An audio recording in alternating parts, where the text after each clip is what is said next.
Hello' friends, মই আজি বনাই আছোঁ বিস্কিট। এইকাৰণে মই লৈ লৈছোঁ ইয়াতে ময়দা লৈছোঁ মই 2 কাপ আৰু কণী লৈছোঁ মই 2টা। কণী 2টা ভাঙি দিয়াৰ পিছত মই ইয়াতে লৈ ল'ম চেনিৰ পাউডাৰ ল'ম মই ইয়াতে আপোনাৰ 1 কাপতকৈ অকণমান কম, আৰু ৰিফাইন অইল ল'ম মই ইয়াতে 1/2 কাপ।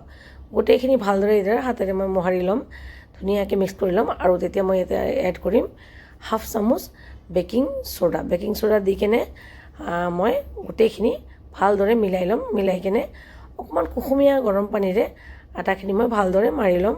মাৰি কেনে মই 10 মিনিটৰ কাৰণে থৈ দিছিলোঁ। 10 মিনিট পিছত মই ইয়াৰে পৰা অকণমান লৈ কেনে অকণমান মোটাকৈ ৰুটি বেলি ল'ম। বেছি মোটাও নকৰোঁ, বেছি পাতলাও নকৰোঁ, কাৰণ যেতিয়া ভাজিম মই এইটো বিস্কিটটো ফুলি উঠিব। মই এনেকৈ মই যিটো ভাল লাগে সেইদৰে কাটি লৈছোঁ স্কুৱাৰ কৰি। এইটো শ্বেপটো নিজৰ ইচ্ছা হিচাপে কাটি ল'ব। ইপিনে মই কেৰাহীত দি দিছোঁ ৰিফাইন অইল।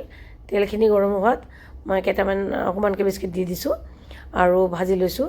গেছটো থৈছোঁ মই মিডিয়াম ফ্লেমত। মন কৰিলে আপোনাৰ চাব বিস্কিটকেইটা কি ধুনীয়াকৈ ফুলি উঠিছে।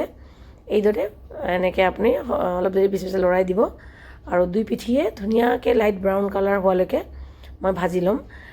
গেছটো শ্ল' ফ্লেমতে থ'ব, ভিতৰলৈকে একদম ধুনীয়াকৈ ফ্ৰাই হৈ যাব। এয়া চাওক ফ্ৰেণ্ড, মই অকণমান লাইট কালাৰত নমাই দিছোঁ। যেতিয়া ঠাণ্ডা হ'ব তেতিয়া আকৌ আৰু ডাৰ্ক হৈ যাব কালাৰটো।